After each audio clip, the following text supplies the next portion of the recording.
Ah, combat sport. It's a kind of sport that you could date back to thousands of years ago. As long as you have 2 arms and 2 legs, you could participate. Technically, even if you don't have 2 arms or functional legs, you could still participate. It might sound dangerous, but even children could join. Nowadays, you could even spill in some chairs in the middle. And if you ask your child, do you want to get a job where you could fight numerous times, so much so that you could develop CTE in the future, they might be thinking, why would I want to be a criminal? But aside from all that, there is a deeper reason as to why I would want to make a video explaining why combat sport is weird. It's mainly have to do with the idea of winning and losing. Let me start by generally dividing sport into 2 different categories. On the one hand, I would call this sport having objective measure, and on the other, we will have this kind of sport where I would call them subjective measure. Objective measure sport are sports that have definitive answer as to who is the winner, like running, swimming, tennis. These are sports that you could clearly tell who wins and who loses with less argument afterward, because there is a concrete way to evaluate the winner. The best runner is the one that used the least amount of time. But in the subjective calculation metric, things vary a bit. These are the sports that includes gymnastics, diving, skateboarding, etc. They have their own metrics and guidelines to follow, but no matter how you see it, there will always be subjectivity that is heavily implied by the judge. But when it comes to combat sport, it's quite hard to pinpoint what it should be. On the extreme end, we have transformed combat sports so much that it's more fun to watch them punching than actually punching someone. On the other hand, you can have a definitive knockout and tap out that shows you objectively win. There's no argument here. But if it lasts long enough, it goes back to the judge to decide. And this is where things could get messy and people disagree with each other. For example, the first fight of Deontay Wilder versus Tyson Fury. Deontay Wilder, the one with the golden glove, knocked down Fury twice in this match. The fact that you have seen Fury being knocked down twice normally translates to Wilder being the better boxer. But since Fury stood up every time and there were no clear knockout, it was up to the judges to decide. And the final result is interesting, because we got 3 judges. Normally speaking, when 3 people are involved, it indicates that no matter what happened, there would be a clear winner. But here's the catch for people who have never seen a fighting event. The judge used a point system for each round, so each round fighter's performance will get evaluated. And it just so happened that when you add up all the points together, the result would be draw. So things are not as straightforward as they seem. Yes, Fury got knocked down on the 9th and 12th round, but it's possible that, overall speaking, he performed better in those other 10. And remember where I said, when you have a definitive knockdown, then there's nothing to argue. But here's the problem. What is a definitive knockout? For example, in Myanmar, there is something called Lethwei. It's a sport that you could even use your headbutt. The traditional rule in this fighting style does not include a point system, so nothing like what you see just now. The only way to win is quite brutal. You could only win by knocking out someone. So if the fight ends with no knockout, it must be a draw. The most interesting thing about Lethwei and why it would be called brutal is because there is something called an injury timeout. Sometimes when a knockout occurs, the fighter could take a 2 minutes timeout. During that time, your team could slap your face, splash water on you, and even chew your ears to wake you up. If you somehow successfully stand back up, you could fight again. And sometimes, you will have never fought, the underdog will suddenly win after suffering a brutal knockdown. In any other combat sport, this kind of knockout indicates a clear winner. But somehow, if the rule is changed, everything would not be the same. But remember I mentioned that this video is about winning and losing when it comes to combat sport. What does winning means when it comes to fighting? Winning in any other sport means You are the best in the world. The winner is the one who gets the title in the end. And if you are Mike Powell, who made an 8.95 meters long jump in 1991, breaking literally a world record, then there is no argument to be made here. You are the best. But things are not that simple when it comes to combat. Just to be clear, I'm not trying to make some simple argument like there's no definitive winner in fighting because we cannot scientifically measure fighting performance. That quite frankly also apply to other sports that I've mentioned. What I'm trying to suggest, however, is unlike any other sporting event, if you want to know who is the best fighter, you will not look into this kind of competition. Kickboxing, for example. For those who don't know, boxing in Olympics is for people who are amateurs. The rounds are much shorter.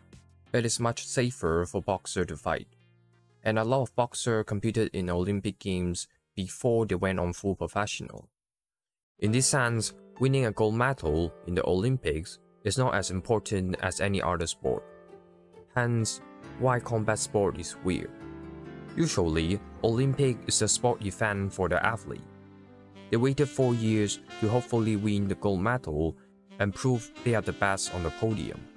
But for boxer, it's just a stepping stone, a way to see can they be a professional in the future. But even if we step into the professional world, it will still be hard to decide who is the best. There are so many different associations with different fighting style. Are you talking about kickboxing? Are you talking about BJJ? Are you talking about boxing? Or perhaps MMA? There are so many winning bouts, which one are you fighting for? And even let's say, you know what style you want to fight in, and you finally won a championship bout, you are still not the best. To illustrate what I mean, let me digress and talk about a video that I saw from Fox. When we are watching sport, we often associate the winner's success with skill. But we can't deny that there would be luck involved. So the video introduced Pythagorean theorem, a statistical formula. We can use this method to determine how skillful it is to participate in a certain sport. For example, tennis.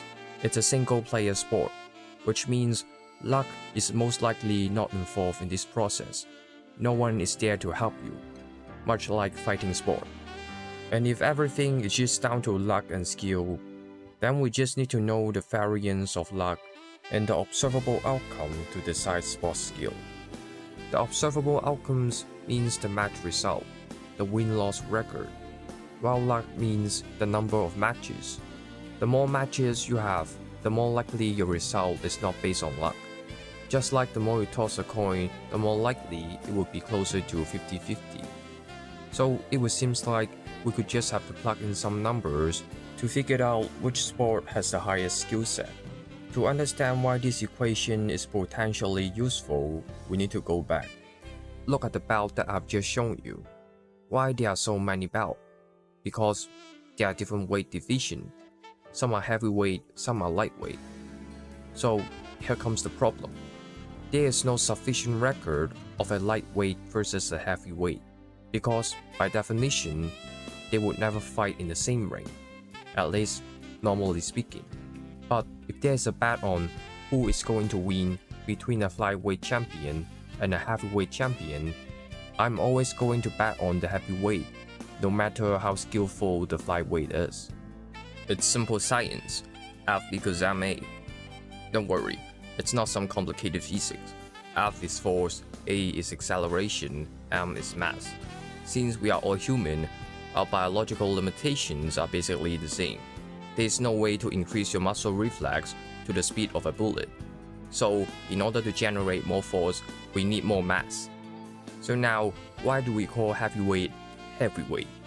And I'm not even factoring in height and arm reach. It is under such circumstances, people start to fantasize, what if, in order to find the best fighter, we assume they are on equal playing field. So people like Benny Leonard and Sugar Ray Robinson came up with the idea of pound for pound. If the fighter is equal in size, then who would be the best fighter? Since it is purely a hypothetical situation, people could only speculate. subjectivity is once again heavily implied. So now, it seems the equations that I have mentioned is suddenly useful again. Bada bing bada boom, just plug in some data and we will eliminate pound differences and recognize which combat sport require more skill. But here's another thing that make combat sport a weird sport. There's a common consensus on the idea of adversity. It basically means, can you overcome a critically acclaimed strong opponent in your record? It's not enough to have a beautiful winning streak, because sometimes you could be living in a peaceful era. Your skill definitely outmatched your opponent, but your opponent was not strong in the first place. And I'm not even mentioning the bad practice of certain fighter or organization who let the stronger fighter handpick their opponent so that they look better on their record. The situation is kind of similar to the slang jobber, which is used to describe wrestler whose only job is to lose in a fight. So it's not a simple question of just plugging in data. One such example is Mike Tyson. Mike Tyson was the first pound-for-pound fighter in the Ring magazine in 1989. In his early career, he would use his famous peekaboo fighting style to get close in range and dodge punches from fighters who are much larger than him. He perfected this style of fighting thanks to his coach Customato. But the problem is, when he was at his prime, the opponent that Mike Tyson defeated were not strong enough.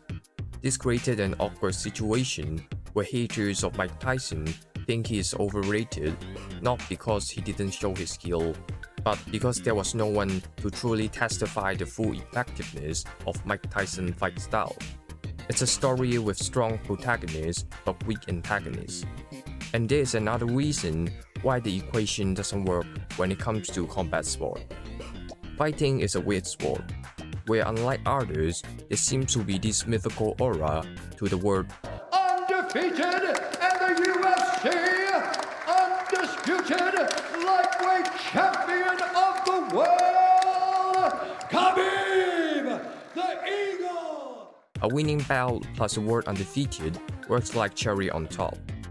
Only then you could say for sure you are the most skillful, the best in the world. However, the idea of how can I keep doing this becomes a troubling thought, an enormous weight on the idea of I cannot lose, I can never lose. This enormous pressure forces us to the next part of the video, losing, and the power of will. And a side note, I just realized all of the examples that I'm going to make are related to boxing, but this could easily apply to any other combat sport. So one of the flaws with this formula is like any other formula in statistics. It cannot account for the minds of the people, because emotion is unquantifiable. To quote Customato, the physical part of boxing is so minor that most people would never believe it or accept it, because in my opinion, the mind and emotions are about 75% of boxing. Your will, your mental state is the most important things in the end. That's what a lot of fighters could agree. And I'm going to give you an example on how this is related to your skill. Introducing Prince Naseem.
From his crazy entrance, you could already tell what kind of personality he has.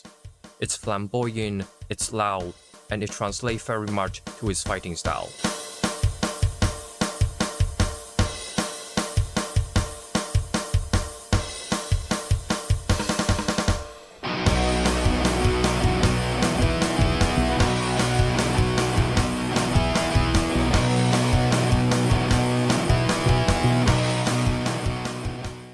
The way he could pull off his move is downright impressive. His personality could easily cause the other fighters to lose their composure and overreach. He sometimes doesn't even put up his guard to protect his head and his body. This made him a moving target. Nas would use this as method to counter-punch his opponent.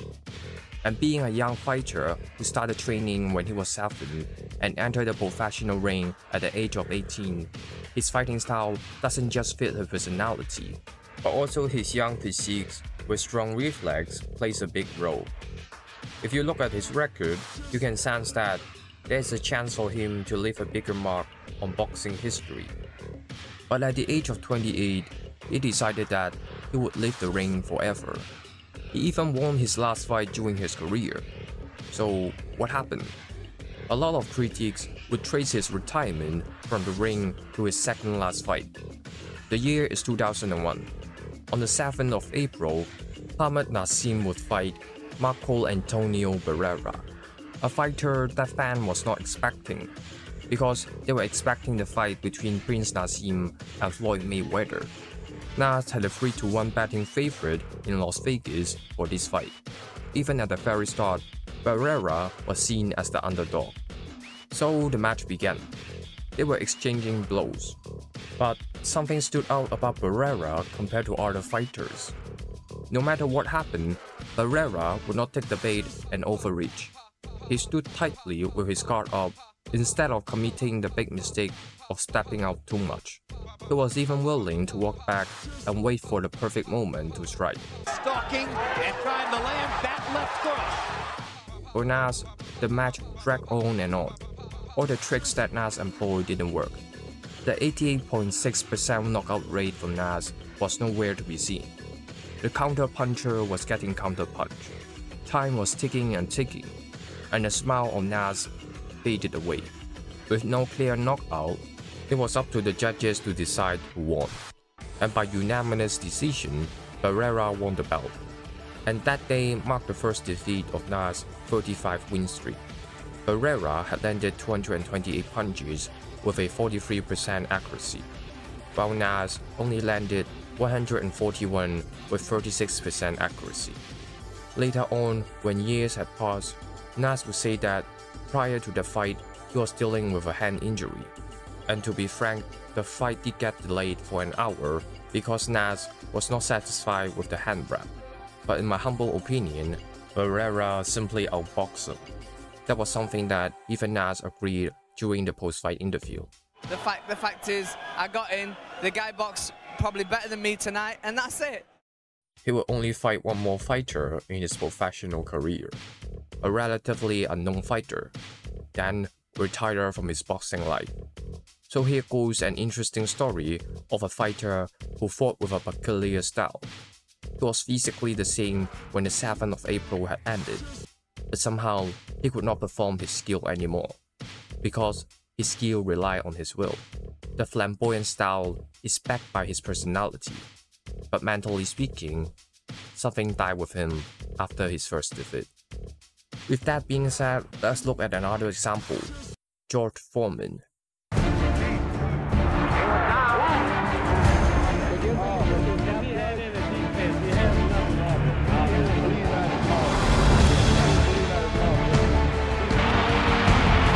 Foreman pouring it on.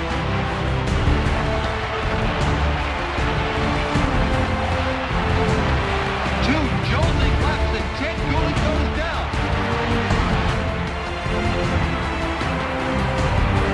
George pouring it on, and the referee stops the fight in the second round. Standing at 193 centimeters, 6'4", and weighed in between 220 to 225 pounds. He simply is a beast in the ring. One punch from him, you are basically dead. Even the heavy bag has a large dent from his punch. He started his professional career when he was 20, and win after wins was what he got. He would fight legendary fighters like Joe Frazier and Ken Norton and came out on top. It's okay if you don't know who they are, but I bet you know who is Muhammad Ali.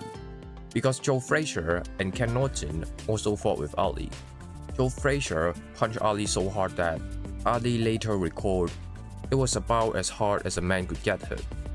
The hit that Ali was referring to is the legendary scene where Joe Frazier perfectly landed his strong left hook and sending the great to the ground. As for Norton, he fractured Ali's jaw in the second round, and by the end of the match, Ali's jaw was basically broken. And that's not the end. You see, Ali never successfully knocked out both of them. Ali fought the full 15 rounds with Frazier and 12 rounds with Norton. So it was up to the judges to decide the winner. And on the 8th of March 1971, something unprecedented happened. It was the day when the legend Muhammad Ali met his first defeat, losing his match to Joe Frazier through a unanimous decision. And 2 years later, on the 31st of March 1973, Muhammad Ali would lose again for the second time to Ken Norton. It took Ali more than half an hour to fight down and still lose. But for George Foreman, within the first round, he had already knocked down Frazier 3 times. Jimmy is saying it. You may hear him. Down goes Frazier. Down goes Frazier. Foreman has not panicked. Foreman is going about his job. Foreman is all over Joe Frazier. Frazier is down again, and he may be. No, he is rising. He is game. He doesn't know where he is. 2 knockdowns in the first round of Joe Frazier. Down again. No saving by the bell. And he would do the same again in the second round, knocking Frazier out 3 more times, which led to Foreman winning via TKO when we were only 2 minutes 26 seconds in. Ken Norton would suffer a similar fate. Though suffer fewer knockdowns, Ken Norton still fell to the ground 3 times in the second round, ending the fight via TKO again. Foreman's tactic of putting his hand up front and blocking punches before they were even thrown were one of the major reasons why Foreman could beat enemy like Frazier, someone who has a fiery attitude and constantly come back. He would use his long guard to evade, set up punches, and angle out of the situation. So after knowing all this, how would you predict the fight on 13th of October 1974, which is called the Rumble in the Jungle? The audience were expecting the fight between the fighters George Foreman and Muhammad Ali to end quickly in a spectacular manner. Especially, the Ali that Foreman was facing is the Ali that had already spent 5 years living in prison. It suffices to say what happened was truly spectacular, but also unexpected. The round began with Foreman looking for a big knockout, so he went right in. But Ali had his own plan in his mind. As the round went on, it was getting clearer and clearer that instead of just dancing in the ring like what Ali had always been doing, he would choose to lean on the rope. He used this method to successfully dodge a lot of punches and ease off the force from Foreman. This would later be one of the most famous matches that deployed the tactic of what we call now rope-a-dope. What's more, Ali used Foreman's own tricks to fight against him. Ali would perform long guard to prevent Foreman from getting the upper hand. With rounds and rounds passed by, you could tell Foreman was getting tired while Ali looked unscathed. In one of the post-fight interviews, he recalled Ali was taunting him after a barrage of punches. It was then he realized all of his effort was for nothing. Not only was his attack futile, but he was also getting more and more defenseless. The damage was building up, and in round 8, with only 2 seconds left in that round, George Foreman lost via KO.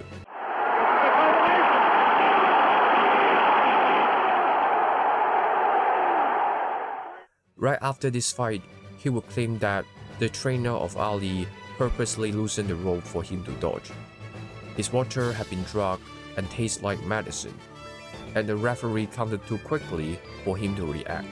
None of these were ever proven, and when later time it was shown that the referee used 11 to 12 seconds to count.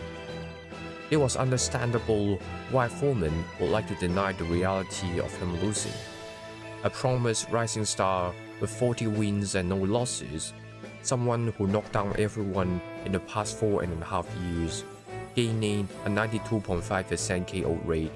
This would be the only fight where he lost by a KO.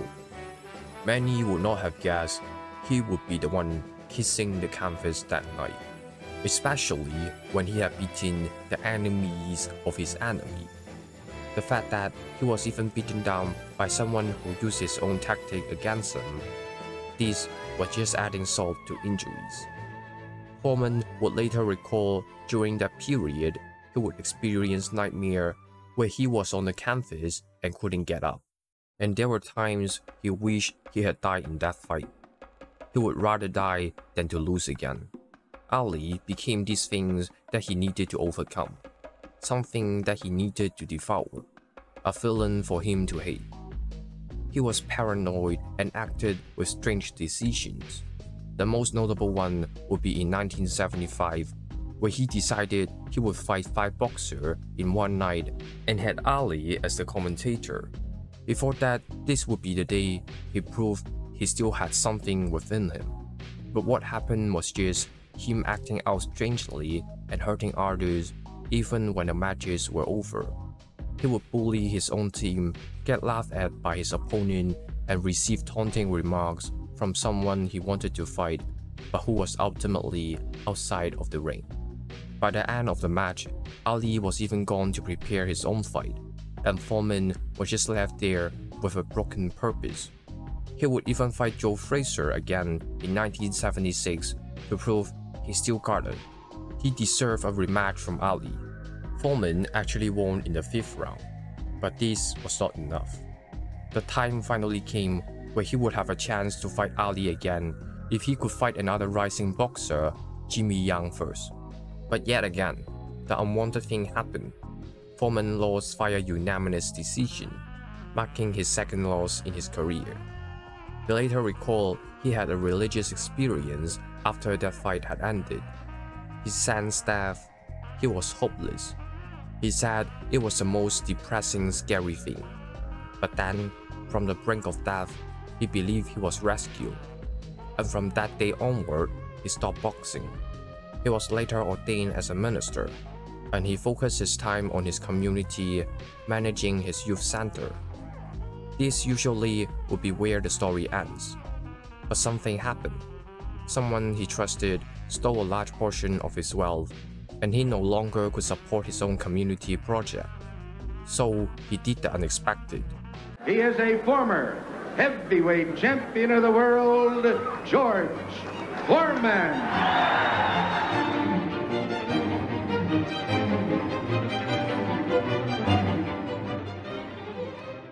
He fought again after 10 years without professional training at the age of 38. Critics at that time did not have high hopes for him. After all, the last time he left, he was living under someone else's shadow, plus he was old now. But time and time again, he would surprise the critics and the audience. Though he would not face Ali again, I don't think that matters. He was a different person at that point. And in 1994, at the age of 45, he would have a chance to fight a title bout against Michael Moorer. Moorer, at the age of 26, probably like many, thought this would be an easy win, since Foreman was way past his prime, and especially because Moorer had just won a match with Evander Holyfield, a strong boxer who won against George Foreman after his 10 years comeback. So the match began. Exchange after exchange, punches after punches, but no matter what happened, Foreman just wouldn't go down. He used his good old tactic of long guard and pushed forward with his infamous strong punch. And in the press, the feeling was that Mike would be too sharp, too fast, too young, and Big George too slow and too big and too old. jab. It's a big solid jab and a short right and a fantastic left hook. Just caught the guard. Good round for Mora. Good right hooks. Good straightforward left crosses and going for the body. George breathing heavy. They both went hard with each other. But rounds after rounds, the punches finally caught up to him. Been people over the last 2 or 3 months think this fight shouldn't take place. Think that George is putting himself in danger of real and serious injury. A lot of people inside the boxing business not happy with this fight. Mora just a bit busier, just a bit sharper. That's a good shot. George got no reply in the second one, just for good measure. Michael Mora finally fell. That's it! It's a short right hand! There is no way he's getting up from that! That is the face of shock and awe!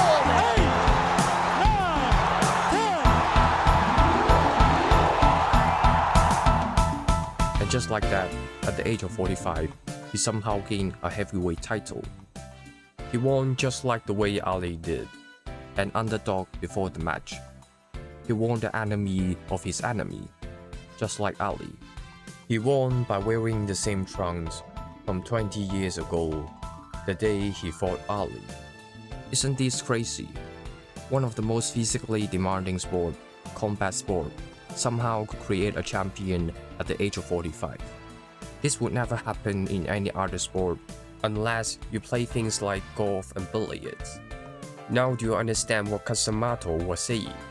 It is your mental state, your will that is the most important.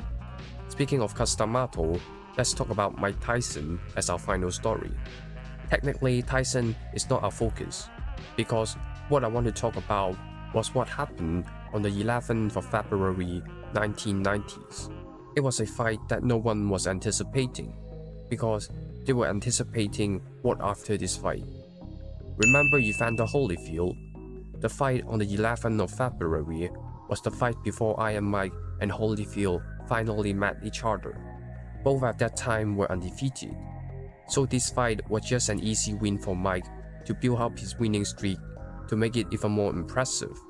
It was supposedly so forgettable that I still haven't mentioned the opponent, but since that's the case, let's roll with it. Let's talk about Tyson first. Can you see the eyes of Mike Tyson? This was him when he was training with Casamato. During this time, he was going through intense training. He would wake up at 4 AM to do some exercise and stretching, ran for 3 to 4 miles at 4:30, then went back to shower and sleep, just to start his morning routine again at 10. He can have his lunch and dinner during his training, but he could only truly rest by sleeping at 9:30 PM. Rinse and repeat for every day, for every week. Casamato was close to Tyson. He even adopted Tyson as part of his family. I think this quote from Casamato illustrates his true wishes for Tyson. I don't succeed when I make a guy or help a guy become champion of the world. I succeed when I make that fellow become champion of the world and independent of me. Because when he's independent of me, I have succeeded. He has succeeded when he becomes champion. I have succeeded when I made him independent of me. He doesn't need me anymore. But sadly, Casamato died too early to see his wishes come true. And even years after his death, his dream of an independent Mike was still far from complete. Because after his death, it laid down a hole for Mike Tyson to fill. It was worsened in 1988. At that time, his marriage was leading to divorce. Don King started to handle his promotion, a man that Tyson later claimed had stolen money away from him. This would also be the time his personality changed. He started to do drugs and not focus on his training. The peekaboo style strategy also appeared less and less. Mike just used more of his brute force to defeat his foe. This would be the background leading up to the fight in Tokyo on the 11th of February 1990s. And look at him now. Look at his eyes. It's unfocused and meandering. This was the effect of Casamato passing away. So, what's up with the opponent of Mike Tyson's on that night? On that night, Mike Tyson was going to fight Buster Douglas. From the opening, he was already laser focused. He kept his head down but kept hopping around to make sure he had warmed up his body. This action itself is already a sharp contrast, because Tyson just casually walked around. And look at the eyes of Buster Douglas. He was determined. There was nothing that could distract him. When the match began, you could see the early performance of Tyson was underwhelming. We're almost 90 seconds in, and as yet, Tyson has done no real damage to Buster Douglas. Very docile round for Mike Tyson, throwing only 13 punches. He would always go for the clinch. His punches got no connection. Most of them were just one-punch move.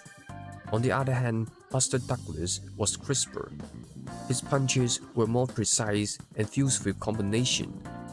He outpunched and outland Mike Tyson. And listen to these numbers, guys. By punch stat computations, in the first 2 rounds, Buster Douglas landed 52 punches, Mike Tyson 16. And you could tell even during the break, Mike Tyson Ford seemed to wander around. In fact, during his training sections for this fight, he was so out of focus that he even got knocked down by his partner. But let's go back to the ring. The damage of Buster Douglas is starting to rack up. Tyson might have his own moment of coming back, but by then it was too late. In round 10, Buster Douglas would do the unthinkable and knock out the legendary Iron Mike, causing one of the biggest upsets in boxing history. On that day, Tyson felt his first taste of defeat, and Buster Douglas, with this unexpected win, got the chance to fight Evander Holyfield 8 months later. But within these 8 months, something seems to have changed. Leading up to this fight, Evander Holyfield said he would make Buster Douglas quit. In response to this, Douglas prepared himself by being the heaviest he had ever been, 246 pounds, 50 pounds heavier than when he was fighting Tyson. Indeed, heavier weight usually translates to powerful punches, but this time people were judging. Commentators started to suggest, is it because Douglas found complacency in beating Tyson? He was gaining weight due to laziness. The fact that Douglas would get $24.6 million regardless of winning or losing further facilitated this doubt. On the other hand, Evander Holyfield could only get $8 million in this fight. And I guess the reporter raised the best question. Look at his eyes. Does he have the look of the eye of the tiger? Not a surprise to many, Buster Douglas would have lost. He lost while we were just in round 3. Even after he got knocked out, he seems to be fine laying down on the ground and accepting the defeat. And Holyfield was right. After this fight, Buster Douglas did quit. He stopped boxing professionally for 5.5 years. The only reason why he would come back to fight was because he gained too much weight in that 5.5 years. Almost 400 pounds. These 400 pounds of weight caused him to have diabetic coma. He almost died from that experience. It was only because of that he decided to fight again. So for those who don't know, what is the difference here? Why his attitude changed this much? He went from being willing to fight the strongest man and be seen as an underdog to someone only willing to fight again because of health problem. It all goes back to what happened in 1987. In 1987, 3 years before he fought Mike Tyson, Buster Douglas was trying to fight for the vacant IBF heavyweight title. But on that day, he lost. And because of that, he didn't just lose the fight, but also his longtime trainer. After a series of disagreements, Douglas was even expelled from his team. So his whole family found themselves in a sudden difficult situation. He could no longer provide for his family. The only way out from that point onward was to fight harder and overcome everything that was in front of him. After this, he won and won and won. He never lost a single fight, having a 6-win streak before he fought Tyson. As if this was not enough, right before Douglas was going to fight Tyson, the mother of his 11-year-old son was diagnosed with severe kidney problem that could potentially kill her. All this, however, would not even come close to what happened 23 days before the fight. Before the fight, Buster Douglas promised his mother that he would win. And unbeknownst to many, Buster Douglas' mother passed away 23 days ago. His love for his mother was the final straw. Don't just take my word for it. Look at what he said after the fight ends. Why? Why did you win this fight that nobody on the planet gave you? His mother. In what way? God bless her heart. Let him go, Larry. So it was all these coincidental catalysts that pushed Douglas forward. Interestingly, both of them had lost someone close to them. But one lost his will, while the other gained one. Frankly, Douglas on that day did not beat Mike Tyson, because on that day, he beat the whole world. And that's why combat sport is weird. It might look like what it takes to compete is on the outside, but in fact, it's always what's on the inside that counts. So, this should be where things end. But before I end the video, I might as well talk a bit about my personal experience. I myself have tried to train too. Not in a serious manner. I don't think I would ever be a professional or amateur. So, what am I going to share, you might ask? It's just some small observations and anecdote about myself, and it might help you reflect on your own action. People always say how you fight resembles how you are in real life.